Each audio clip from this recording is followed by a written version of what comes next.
we begin this Sunday morning with President Trump's agenda. Now that Speaker of the House, Mike Johnson, has secured his re-election. Even with a slim margin and pressure from some conservative members, Johnson was able to defend the gavel Friday to win re-election in the first round to lead the 119th Congress. Republicans now in the majority in the House, the Senate, and of course, they'll have the White House when President-elect Trump is inaugurated now in 2 weeks' time. Joining me now with the agenda and the road ahead is the man himself, newly re-elected Speaker of the House, Louisiana Congressman Mike Johnson, who has been convening with his conference this weekend to set the agenda. Mr. Speaker, congratulations to you. Thanks so much for joining us this morning. Thank you, my friend. Thanks for all your support and encouragement, and Happy New Year. It's going to be a big one for us. Happy New Year to you. How do you plan to execute President Trump's agenda?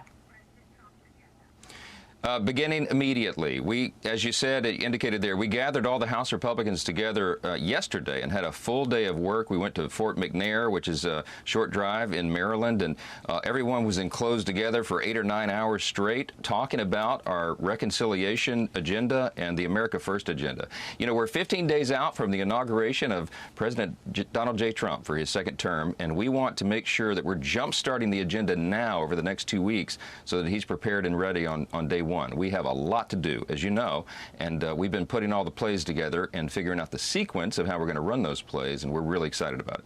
Have you spoken with President Trump about what he prefers? Does he want one large reconciliation package to include border security, deportations, as well as tax extensions, or does he want two, as Senator Lindsey Graham has been working on?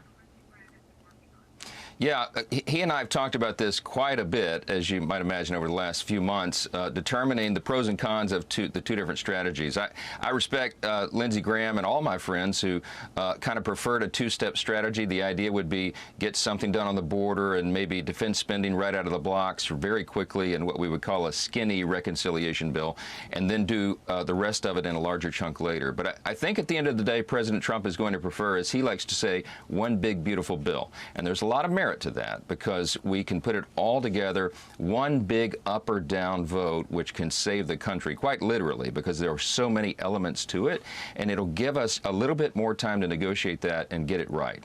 That doesn't mean that we won't come right out of the gates, you know, full-fledged, right out of the beginning of the Congress. And so we'll be addressing border. We've got a number of bills just over the next 2 weeks, Maria, that we're going to address the low-hanging fruit, so to speak. I think that there's some things that are so common sense that we've got to fix on the border. We might even be able to get some Democrat votes on some of that legislation, but we'll pass it out of the House and send it over to the Senate and get it ready for when President Trump takes office on January 20th. We have a lot to do and a short amount of time to do it in.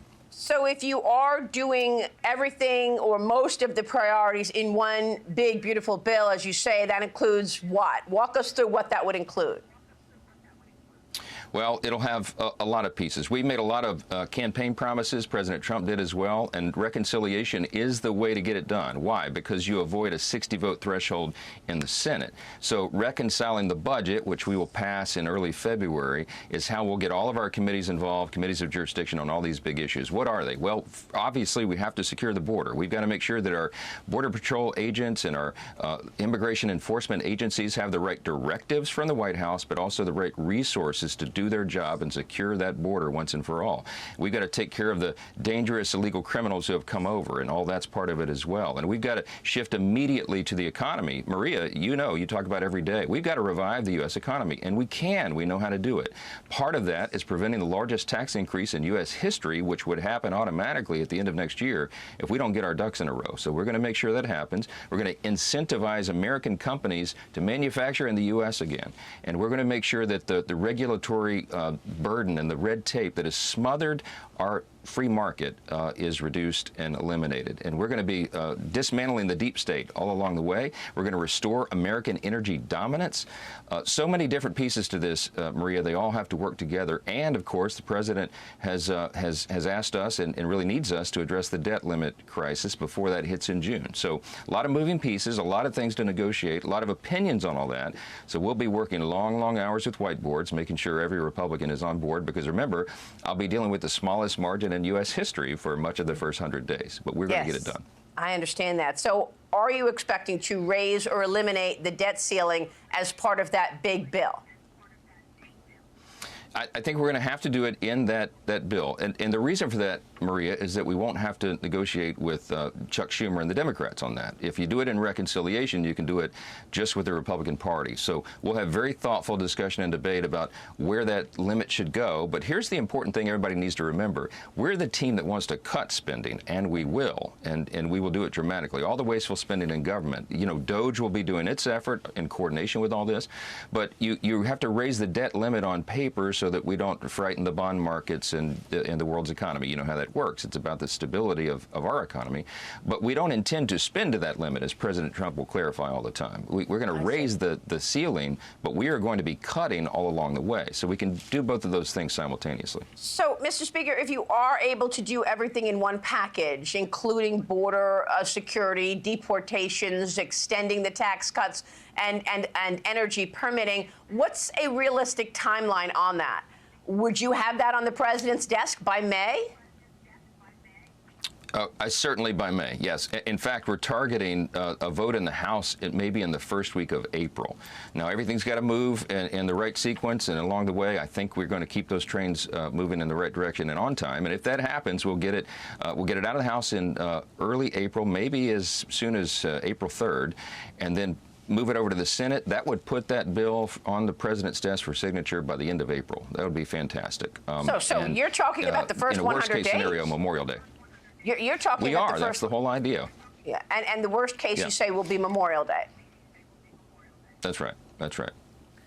You know, I guess there's a fear. And we'll do it as quickly as possible. Yeah. And I guess there's a fear that without getting all of the elements in one place, you could lose some members, right? There are some members that have priorities in taxes. They want the SALT deduction back in place. Those New York lawmakers, do you lose those lawmakers on the border if the tax issues are not in that one bill? Is that the fear?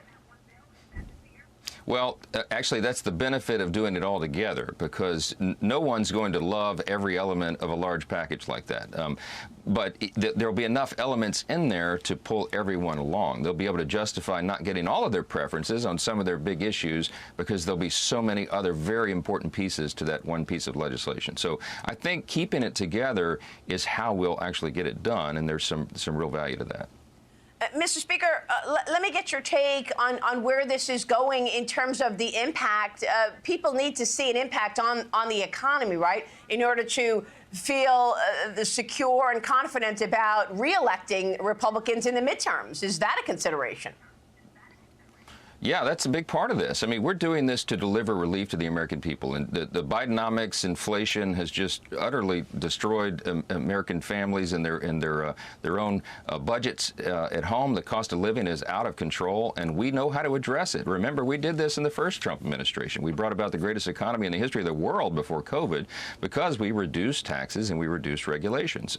That's the basic formula. But the sooner that we do it, the better, as you say, Maria. So that's why we're going to be so aggressive about getting this through in the first 100 days, because we'll begin to see the effects of the economy very quickly. And that will be important for the midterm elections in 2 years. You know, the historical trend is once a new president is elected, his party almost always loses seats in the House in the first midterm election for lots of different reasons. But we believe we can defy that historic trend because we're going to deliver on this agenda. And in terms of the money for the border, is the $100 billion the number that you've come up with in terms of what is needed to secure that border? Well, it's such an enormous task because so many millions and millions of illegals have been allowed over that border. And by the way, a number of very dangerous persons with terrorist cells, we think, set up probably all over the country. We'll talk about that later. But it's going to take a lot of resources to get this done right. We believe we can move some money around in the early part of the year in existing accounts. And we're talking with Russ Vought at the Office of Management and Budget and everyone involved, our new cabinet secretaries, about that. But then we'll have to replenish those funds clearly. So if we do that in the first 3 or 4 months of the Congress, we'll be able to get the resources necessary to secure the border and protect the American people. That's what they demand and deserve, and it is long overdue, Maria. Mr. Speaker, tomorrow the Congress is expected to certify the 2024 election, January 6th. Can you tell us what to expect? Well, I hope we have full attendance. We got a big snowstorm coming to D.C., and we encourage all of our colleagues, do not leave town, stay here, because, as you know, the Electoral Count Act requires this on January 6th at 1 p.m. So whether we're in a blizzard or not, we are going to be in that chamber making sure this is done. Listen, President Trump had a mandate, a landslide, you know, so many electoral votes, and we get to count them all, and we cannot delay that certification. He deserves that. 77 million Americans voted for President Trump in this agenda, almost 75 million for the House. That's our highest number ever. So we call it a mandate. I believe it is, and we got to get to work beginning immediately on Monday. And Speaker, before you go, a word on New Orleans and now new worries over terrorism. Does that impact the agenda? And what can you tell us about your constituents since this morning in New Orleans? Well, you know, this event has really shaken my home state of Louisiana and really people all over the country, because it's another reminder that under 4 years of the Biden administration and Department of Homeland Security and the agencies that are in charge of keeping us safe, they took their eye off the ball. They were not prioritizing enough the terrorism threat that would be obvious with an open border. And we don't know the direct correlation yet. The investigation's ongoing with how much this was involved with an open border, whether some of the materials used, et cetera, came over that way. But we do know that this is something that reminds us again that the new Trump nominees for these important positions need to be in place as quickly as possible. We're in a dangerous situation in the country. All the red lights are flashing, as FBI Director Chris Wray testified himself to Congress multiple times, and we have to take this threat seriously. New Orleans was a very sad and tragic reminder of that. It sure was. Mr. Speaker, thank you so much for joining us this morning. We'll be watching your work. Thanks, Maria. God bless. All right. Speaker of the House, Mike Johnson, thank you.